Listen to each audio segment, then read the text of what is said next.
پیارے بچوں، آپ سدا سلامت رہیں اور خوش رہیں۔ میں ہوں آپ کی گل آپا اور آج اپنے چینل بچوں کی دنیا پر آپ کو کہانی خوفناک بھوت سنا رہی ہوں۔ ایک بادشاہ کی 3 بیٹیاں تھیں۔ تینوں بہت خوبصورت تھیں اور ان میں سے چھوٹی بیٹی بہت ہی خوبصورت تھی۔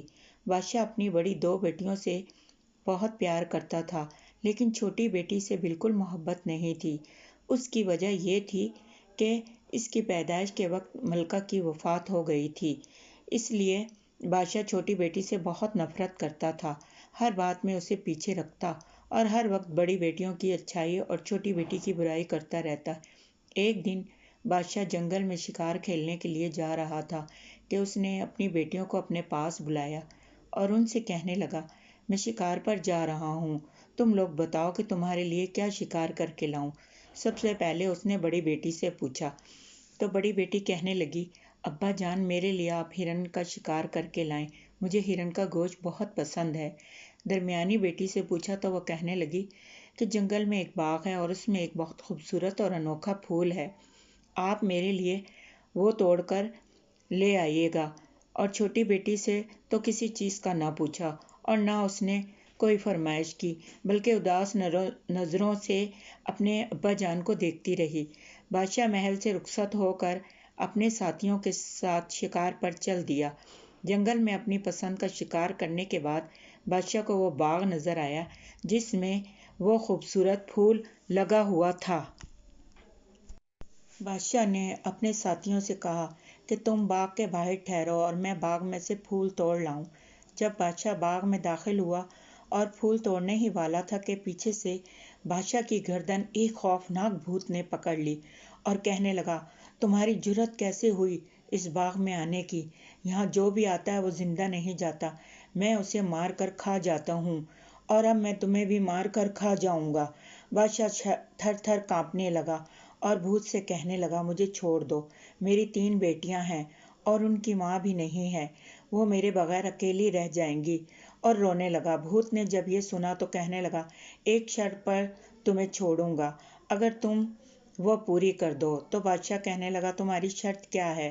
اگر اب تم اپنی ان 3 بیٹیوں میں سے ایک بیٹی مجھے لا کر دو تو میں اسے کھا جاؤں گا اور تمہیں چھوڑ دوں گا۔ بادشاہ کے دل میں خیال آیا کہ چھوٹی بیٹی تو مجھے ویسے بھی پسند نہیں ہے، اسی کو لا کر میں اس بھوت کو دے دوں گا اور اس طرح میری جان بھی بچ جائے گی اور چھوٹی بیٹی سے بھی میری جان چھوٹ جائے گی۔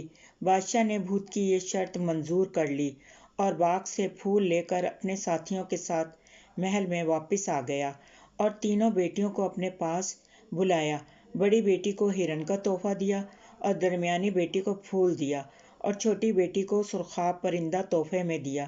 چھوٹی بیٹی بہت حیران ہوئی اور بہت خوش بھی ہوئی کہ آج اس کے بابا جان نے اسے تحفہ دیا تھا۔ اب بادشاہ کا سلوک چھوٹی بیٹی سے اچھا ہونے لگا۔ اسی طرح کچھ دن گزرنے کے بعد بادشاہ نے اپنی چھوٹی بیٹی کو پیاری پیاری باتوں میں لے کر اپنی طرف کر لیا اور کہنے لگا، اس مرتبہ شکار پر تم میرے ساتھ چلو گی، اور بادشاہ اسے اس باغ میں لے آیا جہاں بھوت کا گھر تھا۔ جب شہزادی نے بھوت کو دیکھا تو بہت روئی، کہنے لگی، بابا جان، میں یہاں نہیں رہوں گی، یہ بھوت تو بہت خوفناک ہے، مجھے اس سے بہت ڈر لگ رہا ہے۔ لیکن وہ کہنے لگا کہ تمہیں اب اسی جگہ رہنا ہوگا، یہی تمہارا گھر ہے۔ شہزادی بہت چیخی اور روئی، مگر بادشاہ نے اسے وہیں بھوت کے پاس چھوڑ کر چلا گیا۔ بھوت اس شہزادی کے ساتھ بہت برا سلوک کرتا، اسے صحیح کھانے پینے کو بھی نہیں دیتا اور نہ ہی سونے کے لیے کوئی اچھا بستر دیتا، بلکہ اس سے سب کام کرواتا۔ شہزادی اپنی بہنوں اور بابا کو یاد کر کے بہت روتی رہتی۔ اس طرح کچھ دن گزر گئے کہ ایک دن باغ میں سے بھوت کے پیر میں ایک کانٹا چبھ گیا اور اسے بہت تکلیف ہوئی۔ شہزادی نے اس کے پیر میں سے کانٹا نکالا اور اس کے لیے ایک مرہم بنا کر پیر کے زخم پر لگائی، جس سے لگانے سے بھوت کا پاؤں بہت جلدی اچھا ہو گیا اور وہ شہزادی سے کہنے لگا، میں نے تو تمہارے ساتھ بہت برا سلوک کیا، لیکن تم نے اس تکلیف میں میرا ساتھ دیا، تم کتنی اچھی ہو۔ آج سے ہم دونوں دوست ہیں اور پھر وہ بھوت جادو سے شہزادی کے لیے روز اچھے اچھے کھانے پینے کے لیے اچھے اچھے کپڑے اور سونے کے لیے اچھا بستر دینے لگا۔ وہ بہت خوش ہوئی، لیکن پھر بھوت سے کہنے لگی، میں اپنی بہنوں اور بابا کو کیسے دیکھ سکوں گی؟ تو بھوت نے اسے ایک جادوئی آئینہ دیا اور کہا کہ تم اس میں اپنے گھر والوں کو دیکھ سکتی ہو۔ شہزادی نے جب آئینے میں دیکھا تو اس کا بابا بہت بیمار بستر پر لیٹا ہوا تھا اور دونوں بہنیں اداس بیٹھی ہوئی تھیں۔ یہ دیکھ کر شہزادی پریشان ہو گئی اور بھوت سے کہنے لگی کہ میرے بابا بہت بیمار ہیں، مجھے تھوڑے دنوں کے لیے گھر جانے دو، میں انہیں دیکھ کر واپس آ جاؤں گی۔ بھوت نے اسے اپنے باغ کا ایک پھل توڑ کر دیا اور کہا، اس کا رس اپنے بابا کو پلا دینا، وہ صحت یاب ہو جائیں گے۔ شہزادی وہ پھل لے کر محل میں آئی اور اپنے بابا کو اس پھل کا رس پلایا۔ کچھ ہی دنوں میں بادشاہ بالکل صحت مند ہو گیا اور اپنی شہزادی کو گلے لگا کر رونے لگا کہ میں کتنا ظالم باپ ہوں کہ تمہیں ایک بھوت کے پاس مرنے کے لیے چھوڑ دیا، لیکن تم کتنی اچھی ہو، اب میں تمہیں کہیں بھی نہیں جانے دوں گا۔ لیکن شہزادی کہنے لگی کہ میں نے بھوت سے وعدہ کیا ہے، اس لیے میں واپس جاؤں گی، اور وہ بادشاہ سے اجازت لے کر دوبارہ اس بھوت کے گھر آ گئی۔ بھوت یہ دیکھ کر حیران رہ گیا، کہنے لگا، میں سوچ رہا تھا کہ تم اب کبھی واپس نہیں آؤ گی۔ نہیں، تم میرے بہت اچھے دوست ہو، اس لیے میں وعدہ خلافی نہیں کر سکتی تھی۔ بھوت اس اچھے سلوک کی وجہ سے ایک شہزادے کے روپ میں آ گیا تو وہ اسے دیکھ کر بہت خوش ہوئی اور کہنے لگی، یہ کیا راز ہے؟